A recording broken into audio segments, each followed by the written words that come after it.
Amalan berzakat punya rahsia tersirat, pahala meningkat, bekalan ke akhirat. Hidup penuh berkat, didoakan malaikat. Iman pun meningkat, cinta Tuhan terpahat. Assalamualaikum warahmatullahi wabarakatuh. Sidang pendengar yang saya kasihi sekalian, Alhamdulillah kita dipertemukan oleh Allah pada hari ini dalam perkongsian ilmu berkaitan tentang amalan rukun Islam kita yang keempat. Tuan-tuan, agak-agak apa rukun Islam keempat tu ya? Kalau tuan-tuan nak tahu, rukun Islam keempat adalah berkaitan tentang sedekah wajib. Sedekah pun ada yang wajib ke? Bukan sunat? Ya, ada, iaitu zakat. Zakat ialah mengeluarkan sebahagian harta tertentu untuk diberikan kepada golongan yang berhak menerimanya dengan syarat-syarat yang telah ditetapkan oleh syarak. A'udzubillahi minasyaitonirrajim. Wa aqimus solata wa atus zakah, bermaksud tunaikanlah solat dan keluarkanlah zakat. Surah Al-Baqarah ayat 43. Di dalam Al-Quran, Allah merakamkan lebih daripada 40 petikan ayat yang menyebut mengenai kewajipan menunaikan zakat. Jadi, mari kita sama-sama merungkai hikmah di sebalik pensyariatan zakat kepada umat Islam. Hikmah yang pertama ialah amalan ini boleh melahirkan masyarakat yang terdidik dengan sifat pemurah dan membuang sifat kedekut dan bakhil yang takut apabila hartanya berkurang.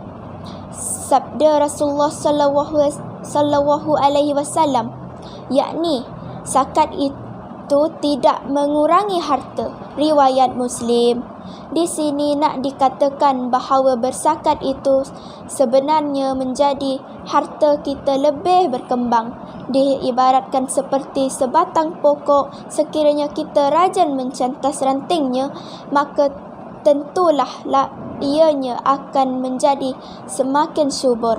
Malah apabila kita ikhlas mencari keredaan Allah, maka Allah akan melapangkan seluas-luasnya pintu rezeki untuk kita.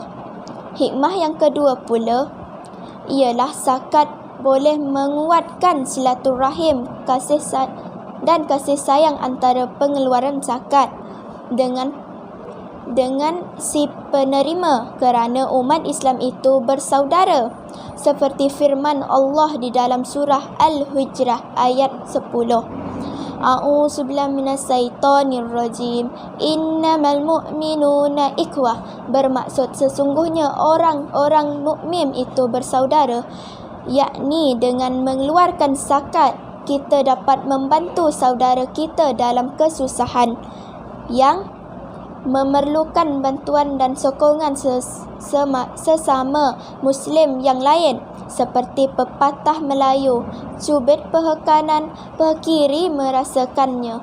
Seterusnya, zakat memainkan peranan penting dalam mengurangkan masalah pengangguran dan kemiskinan. Zakat memastikan harta dapat dikongsi secara saksama dan merapatkan jurang perbezaan antara yang kaya dan miskin.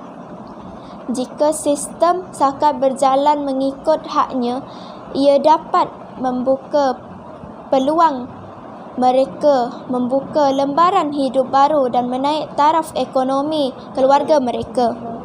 Hikmah yang terakhir ialah zakat merupakan salah satu cara yang membersihkan hati daripada sifat keji yang memberi kesan buruk kepada masyarakat. Seperti firman Allah yang bermaksud, ambillah sebahagian dari harta mereka menjadi sedekah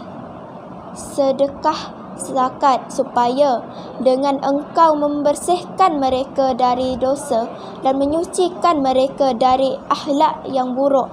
Surah At-Taubah ayat 103. Jelaslah bahawa zakat dapat membersihkan jiwa daripada sifat hasad, dengki dan iri hati. Dalam diri serta membersihkan harta dan menyucikan jiwa mereka agar lebih bersyukur. Seperti lagu ini, jagalah hati, jangan kau kotori, jagalah hati lentera hidup ini. Tuan-tuan, nampak tak? Apabila zakat dilaksanakan, hasilnya akan jelas kelihatan dan kesannya amat menakjubkan. Janganlah kita tergolong dalam golongan orang-orang yang dilaknat oleh Allah akibat culas daripada mengeluarkan zakat kerana sayangnya kepada hartanya. Ambil ibrah daripada kisah Qarun yang begitu sombong kekayaannya sehingga Allah timpakan asap dengan menenggelamkan dirinya dan seluruh harta ke dalam perut bumi. Sekian wabillahi taufik wal hidayah. Assalamualaikum warahmatullahi wabarakatuh.